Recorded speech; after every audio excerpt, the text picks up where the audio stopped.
सदन में देश के गृह मंत्री अमित शाह द्वारा अंबेडकर जी पर किए गए टिप्पणी को लेकर संकट मोचन के पास अंबेडकर जी की प्रतिमा के पास सपा द्वारा अपना विरोध दर्ज कराया गया। इस दौरान कार्यकर्ताओं ने बाबा भीमराव अंबेडकर की आरती भी उतारी। बाबा साहब अंबेडकर वाहिनी के प्रमुख राष्ट्रीय महासचिव सत्यप्रकाश सोनकर, पूर्व पार्षद वरुण सिंह और युवजन सभा के पूर्व महानगर उपाध्यक्ष संजय यादव के नेतृत्व में आज अंबेडकर प्रतिमा पर माल्यार्पण कर बाबा साहब और संविधान विरोधी मानसिकता रखने वाले गृह मंत्री अमित शाह के सद्बुद्धि की कामना की गई। बाबा साहब अंबेडकर वाहिनी के प्रमुख राष्ट्रीय महासचिव सत्यप्रकाश सोनकर ने कहा कि संविधान की धज्जियां उड़ाने में भाजपा अव्वल नंबर पे है।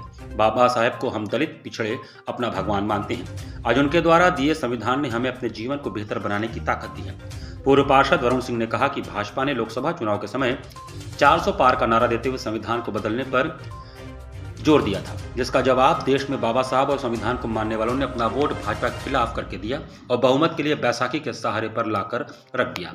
फिर भाजपा बाबा साहब के प्रति अपनी मानसिकता को प्रदर्शित कर रही और पुनः मुंह की खाने को तैयार बैठी है।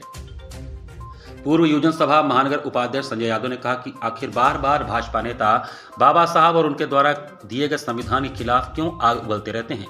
पूर्व राष्ट्रीय सचिव बाबा साहब अंबेडकर वाहिनी इंजीनियर सत्यप्रकाश और मजदूर सभा प्रदेश सचिव अजय यादव ने बाबा साहब पर सदन में देश के गृह मंत्री द्वारा किए गए टिप्पणी पर अपनी प्रतिक्रिया देते हुए कहा कि जब जब भाजपा संविधान पर चोट करने का कुचक्र रचेगी तब तक हम बाबा साहब के अनुयायी उनके विरोध में खड़े मिलेंगे।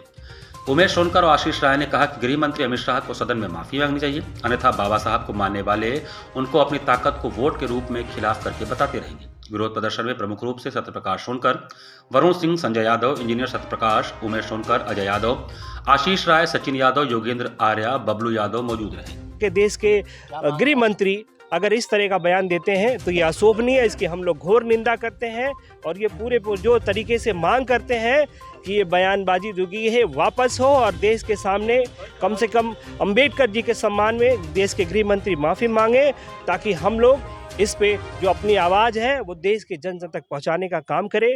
राष्ट्रीय अध्यक्ष माननीय अखिलेश यादव जी ने भी इस बात की घोर निंदा की है कि कैसे दलितों का अपमान, शोषित वंचित महिलाओं, गरीबों का अपमान लगातार किया जा रहा है। आज देश के गृह मंत्री ने बयानबाजी की जिससे हम सभी आहत हैं।